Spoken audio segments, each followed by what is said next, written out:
everyone who sees the Son and believes in him will have eternal life. யோவான் 6:40. மகனை கண்டு அவரில் விசுவாசம் கொள்பவன் எவனும் முடிவில்லா வாழ்வு பெறுவான் என்று கல்லறை திருநாள் என்று இறந்தவர்களை நினைவு கூறுகிறோம்.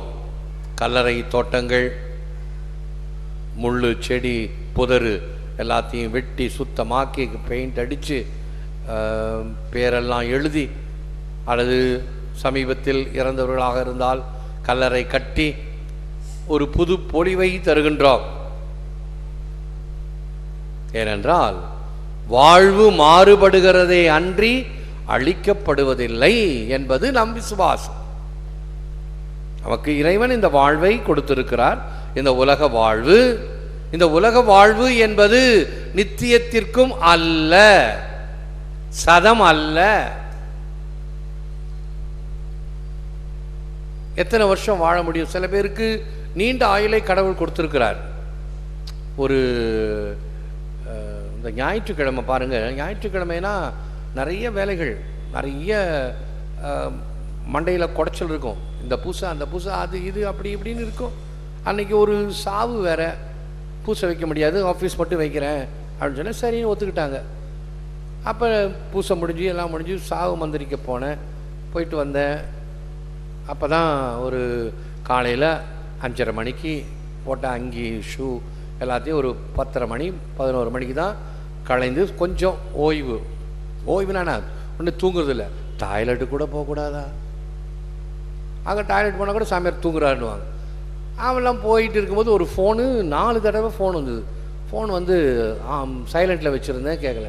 என்ன இந்த மனுஷன் 4 தடவை ஃபோன் பண்ணுறாரு, நமக்கு தெரிஞ்ச மனுஷனாச்சே, என்ன விஷயம் அப்படின்னு கேட்டேன். டாய்லெட்டில் இருக்கிறேன், அவர் ரொம்ப சந்தடியில் இருக்கார் போல இருக்குது. ஃபாதர், எங்கள் மாமனார் இறந்துட்டார். தெளிவாக இல்லை. நான் என்ன நினச்சேன் பாருங்கள், இதுதான் அவங்க மாமனார் 106 வயசு, நெல்லித்தோப்பில் மிகப்பெரிய மனுஷன், பங்கு பேரவெல்லாம் இருந்தார். ஒரு நல்ல குணமுள்ள மனுஷன், மரியாதைக்குரிய மனுஷன். ஐயோ அப்படியா, நிச்சயமாக நான் வரணும், ஆனால் இன்றைக்கி ஞாயிற்றுக்கிழமை சாயங்கால பூசைக்கெல்லாம் வர முடியாது, எனக்கு பூசை இருக்குது, உடனடியாக வீட்டுக்கு வந்து நான் ஜெபம் சொல்லிட்டு வந்துடுறேன் அப்படின்னு சொல்லிட்டு திருப்பி மறுபடியும் அங்கேயெல்லாம் போட்டுக்கிட்டு மறுபடியும் கிளம்பி போகிறேன். நேராக போனேன், வீடு தெரியும், வீட்டுக்கு நிறுத்தினேன். போனேன், எல்லாம் தோசை சொன்னாங்க. நேராக எடுத்து நான் பாட்டு ஜெபத்தை எடுத்து நான் பாட்டு படிக்கிறேன். படிச்சுட்டு இறந்து போனேன் உம்மடியார் ஆரைக்கு சாமியுடைய ஆன்மாவே. சாமி இருதயமேரி சாமி. எட்டி பார்க்குறேன், அவங்க மனைவி. இறந்து போனது மாமியாருன்னு சொன்னார், காதில் உழுவுல மாமனாருன்னு உழுதுச்சு. நான் என்ன நினச்சிக்கிறேன், அவரு வயசானவராச்சே, 106 வயசு, மண்டையை போட்டார் போல இருக்கு அப்படின்னு எண்ணம் நாம் நமக்குள் தீர்மானித்து கொள்வது. அங்கே பார்த்தா அவர், ஐயோ பெரியவர் எங்கே இருக்கிறாரு? அங்கே ரூமில் இருக்கார் சாமி. சரி, இதை ஜெபம் சொல்லிட்டு போய் அவருக்கு ஒரு பலத்த ஆசீர்வாதம் கொடுக்குறேன், உங்களுக்கு ஆயுள் கெட்டி இன்னும் இருங்க, நீங்கள்லாம் எங்களுக்கு ரொம்ப சொத்து என்று. எதுக்கு சொல்ல வரேன், நாம் நம்முடைய எண்ணத்தில் இருக்கிறோம். இது இப்படி தான் இருக்கும், அவர் தான் வயசானவராயிட்ட மண்டை போட்டாரோ அப்படின்னு நினைத்து கொள்கிறோம். அல்ல, மனிதனுடைய எண்ணம் வேறு, இறைவனுடைய எண்ணம் வேறு. Man proposes, God disposes. சரி, எனக்குள்ளார ஒன்று குத்தல். சரி, வழக்கமாக நான் என்ன செய்வேன், இறந்தவங்க பேர் தெரியலனா பொதுவாக இருக்குது, அடியாரை அப்படியாவது சொல்லியிருக்கலாமா அப்படின்னு சொல்லலை. சரி, வந்தமே எட்டி முகத்தை பார்த்துட்டு ஓ அப்படின்னா கூட ஓ இறந்துருக்குது அவங்க மனைவி, அதுவும் இல்லை. வந்தேன், எடுத்தேன், ஜெப புஸ்தகத்தை எடுத்தேன், நான் பாட்டு படித்தேனே. அப்போ தான் உணர்ந்துக்கிறேன், அந்த ரொம்ப டயர்டாக இருந்தால் மைண்டு வேலை செய்யாது, சுறுசுறுப்புன்னு வேலை செய்யாது, ஏதோ தேமைன்னு வேலை செய்யும். அதான் ஞாயிற்றுக்கிழமையில் இந்த மாதிரியெல்லாம் சிறப்பு பூசையெல்லாம் வைக்காதீங்க. ஃபாதருங்களுக்கு ரொம்ப வேலையாக இருக்கும், பங்கு சாமியார்களுக்கு இந்த வேலை, அந்த மீட்டிங், அங்கே இங்கே இந்த ஒரு சாவு, அங்கே ஒரு சாவு, திருப்பி சாயங்காலம் பூசை.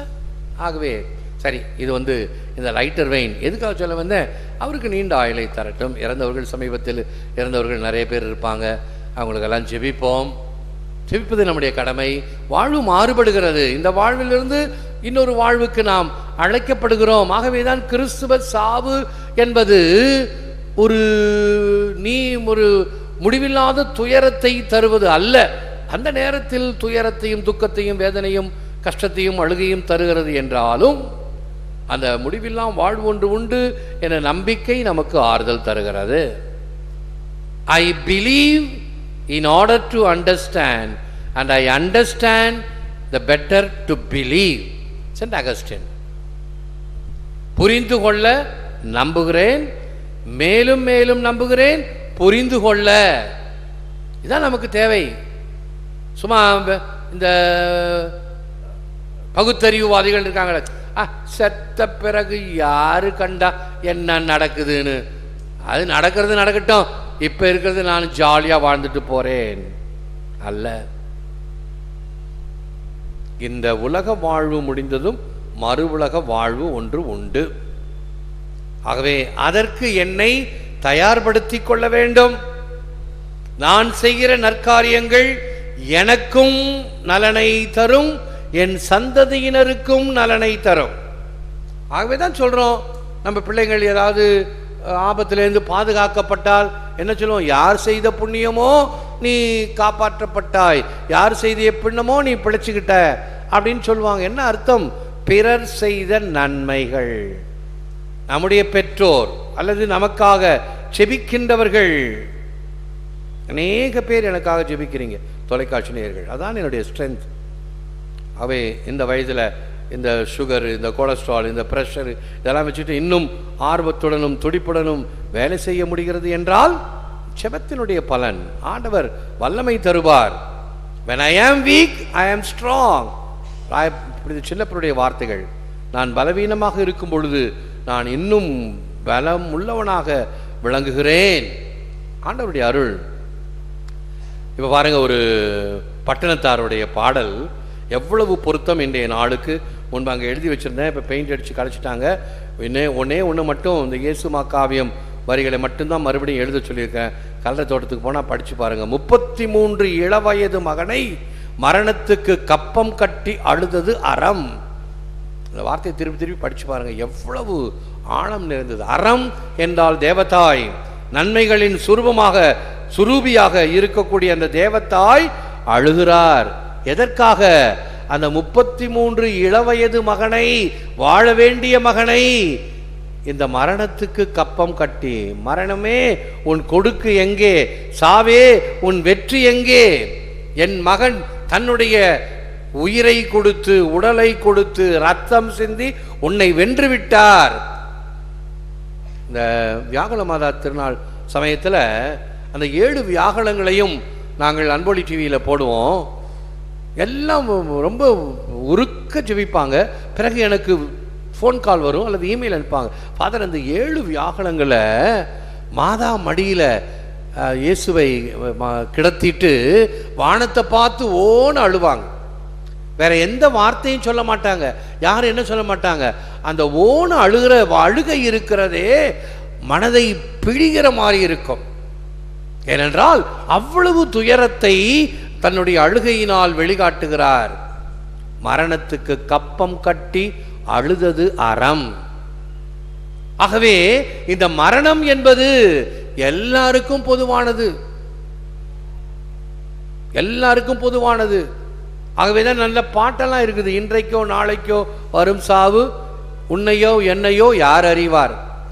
எப்ப வேணாலும் வரும், யாருக்கு வேணாலும் வரும், திடீரென்று வரும்.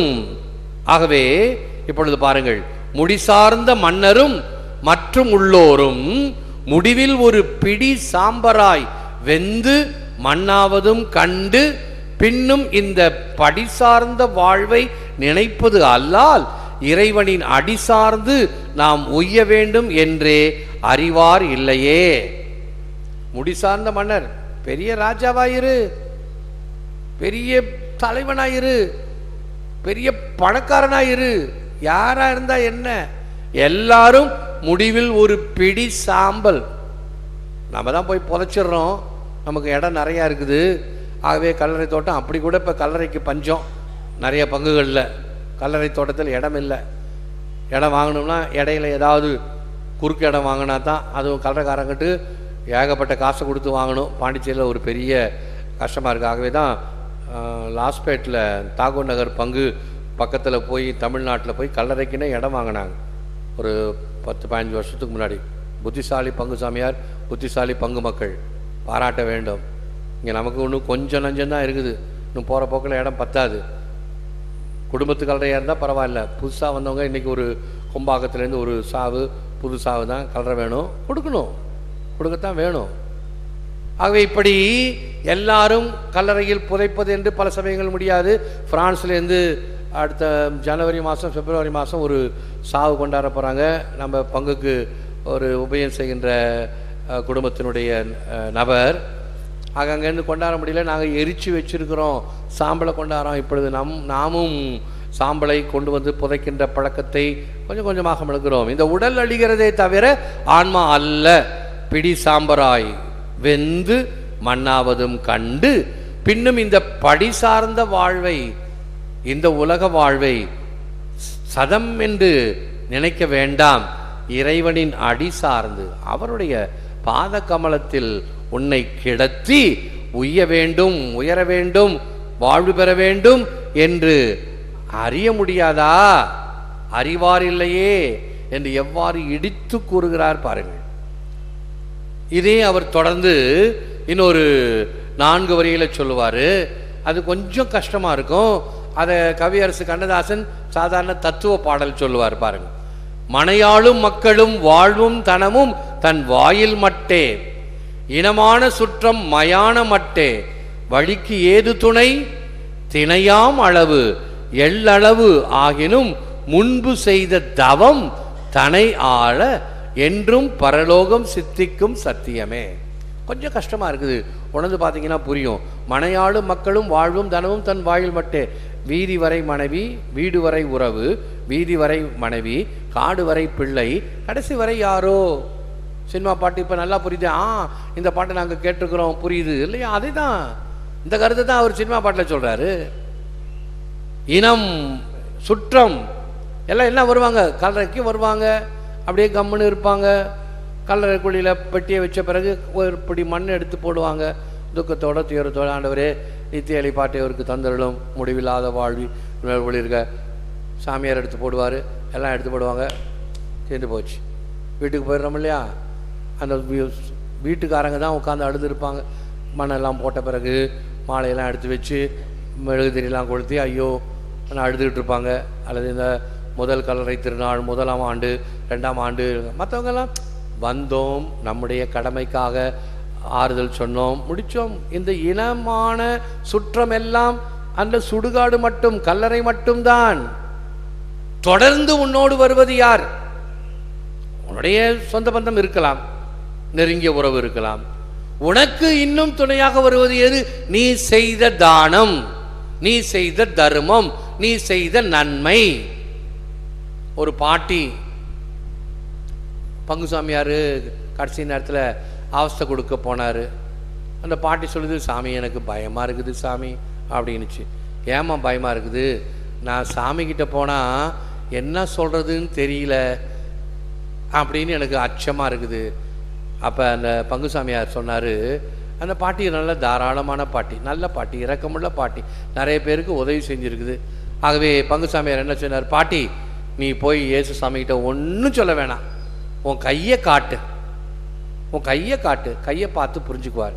இந்த கை கொடுத்து கொடுத்து சிவந்த கரம் அல்லவா, எத்தனை பேருக்கு உதவி செய்த அந்த கையை பார்த்து எத்தனை பேருக்கு எனக்காக நீ உதவி செய்திருக்கிறாய், வா என் மகளே, உனக்காக சுதந்திரிக்கப்பட்ட விண்ணக ராஜ்யத்தை சுதந்திரித்துக்கொள் என்று உன்னை ஏற்றுக்கொள்வார், கவலைப்படாதே. பாட்டிக்கு ரொம்ப சந்தோஷம். நன்றி சாமி, நான் ஒன்றும் சொல்லலை, கையை காட்டினா போதுமா? கையை காட்டினா போதும், வேண்டாம் உன் பொக்கப்படலை காட்டி கொஞ்சம் சிரிப்பையும் காட்டு அப்படின்னாலாம். ஆக நாம் செய்கின்ற தர்மம்தான் நம்மை விண்ணகத்தில் சேர்க்கும். திணையாம் அளவு எள்ளளவு ஆகினும் முன்பு செய்த தவம் தனை ஆள என்றும் பரலோகம் சித்திக்குமே. அந்த பரலோகத்தை சுதந்திரித்துக் கொள்ள வேண்டுமா? கொஞ்சமாவது நல்லது செய்யேன். இன்றைய தினம், இந்த மாதம் முழுவதும் அதற்கு ஒரு நல்ல வாய்ப்பை நாம் பெறுகிறோம். நீதி நெறியில் நடக்கும் என் அடியான் விசுவாசத்தால் வாழ்வு பெறுவான். எபிரேயருக்கு எழுதப்பட்ட திருமுகம் 10ஆம் அதிகாரம் 38ஆம் வசனம். ஆகவே இன்றைய தினம் நமக்கு கொடுக்கப்படுகின்ற கருத்துக்கள் பல. கல்லறை தரும் பாடம் இன்னும் வாசகங்கள். அந்த பாட்டு இருக்குதே, அந்த பாட்டு மறுபடியும் சாயங்காலம் புசிக்க வாங்க மறுபடியும் பாடுவோம். அந்த தொடர்பாடல், தேவ கோபத்தின் நாள் அந்த நாளே, சிபிலும் தாவீது முன் சொன்னவாறே, ஞாலமே சாம்பல் ஆகும் அந்நாளே, எத்துணை நடுக்கம் இருக்குமோ அன்று. ஐயோ, அங்கே ஒரு நூல் திறந்து வைக்கப்பட்டிருக்கிறது, மானிடர் வினையெல்லாம் அதில் எழுதி வைக்கப்பட்டிருக்கிறது. ஆக அந்த புத்தகத்தை வைத்து எனக்கு தீர்ப்பிடப்படுமே. நல்லவர்களும் நடுங்கிடும் அந்த வேளையிலே நீசன் யான் அங்கு என்ன செய்வேன். அதெல்லாம் படிக்க படிக்க அந்த அர்த்தம் ஆழம் நம்மை நடுங்க செய்யும். ஆகவே தான் ஒன்றும் தெரியாதது தான் இந்த மாதிரி போம். ஒன்றும் தெரியாது. அறிந்தவர்கள் இன்னும் இறை அச்சத்தில் இருப்பவர்கள், the fear of the Lord is the beginning of wisdom என்று சொல்லியிருக்கிறேன். அதே போன்று வானதூதர்கள் அஞ்சி நடுநடுங்கி குதிகாலால் நடப்பதற்கும் தயங்குகின்ற இடத்தில் முட்டாள்கள் ஓடி விளையாடுவர். அர்த்தம் தெரியாதவர்கள், பக்தியும் கனாகணமும் தெரியாதவர்கள். இந்த 6ஆம் தேதி சில்ட்ரன்ஸ் டேல 2 வீடியோ கிளிப்பிங் பிள்ளைங்களுக்கு காட்ட இருக்கிறேன். ஒன்று, ஒரு சின்ன 3 வயது அல்லது 4 வயது இருக்கும் ஒரு பையன் பிரெஞ்சில் பூச வைப்பான். துவக்கத்திலேருந்து கடைசி வரைக்கும் ஃபாதர் எப்படி பூச வைக்கிறாரோ அதே போல பூச வைப்பான். பிள்ளைங்களுக்கு காட்ட போறேன். இன்னொன்று, ஒரு 5 வயது பையன், இந்த ஆண்டவரே நீர் எவ்வளவோ பெரியவர், then sings my soul my savior God to thee, how great thou art, how great thou art அப்படின்னு உணர்ந்து பாடுவான். அந்த பாட்டையும் பிள்ளைங்களுக்கு காட்டுவேன் நான். உணர்ந்து பாடுங்கள், உணர்ந்து ஜெபியுங்கள், ஆண்டவரோடு ஐக்கியமாகுங்கள்.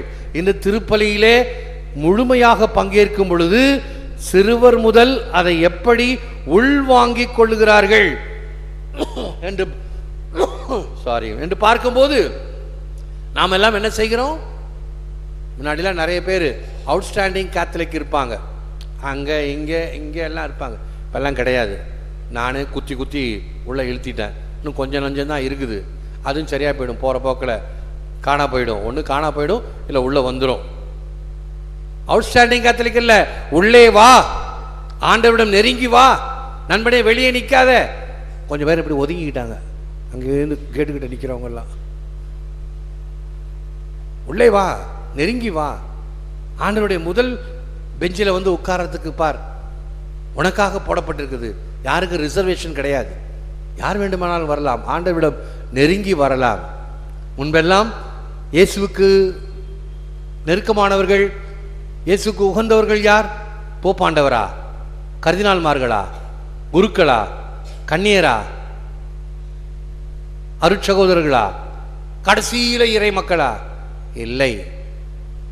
யாரெல்லாம் இயேசுவுக்கு இனிமையானவர்களோ ஏற்றவர்களோ அவருக்கு அருகில் சுற்றி இருப்பார்கள். அது ஞானஸ்நானம் வாங்கினவங்களாக இருக்கலாம், ஞானஸ்நானம் வாங்காதவங்களாக இருக்கலாம். இயேசுவை உள்ளத்தில் நிறைவாக பெற்றுக்கொண்டவர்களாக நாம் இருத்தல் வேண்டும். அதுதான் இன்றைய விழாவாக அமைகிறது. எனவே செபிப்போம். Lord Jesus Christ, your death brought life and hope where there was once only despair and defeat. Give me the unshakable hope of everlasting life, the inexpressible joy of your unfailing love, and the unquestioning faith and zeal in doing the will of the Father in heaven. ஆண்டவராகிய இயேசுவே, ஆண்டவராகிய இயேசு கிறிஸ்துவே, துயரமும் தோல்வியும் நிறைந்த எங்கள் வாழ்வில் நம்பிக்கையும் மறுவாழ்வும் தந்தீரே. நிலை வாழ்வின் மீது அசைக்க முடியாத நம்பிக்கையும் விலகாத உன் அன்பின் விவரிக்க முடியாத மகிழ்ச்சியையும் ஐயமற்ற விசுவாசத்தையும் விண்ணக தந்தையின் சித்தம் நிறைவேற்றும் ஆசையும் தந்து ஆசீர்வதிப்பீராக. ஏற்று வரமருளும் இறைவா, காக்கும் கரங்களினால். ஆமென். ஆமென்.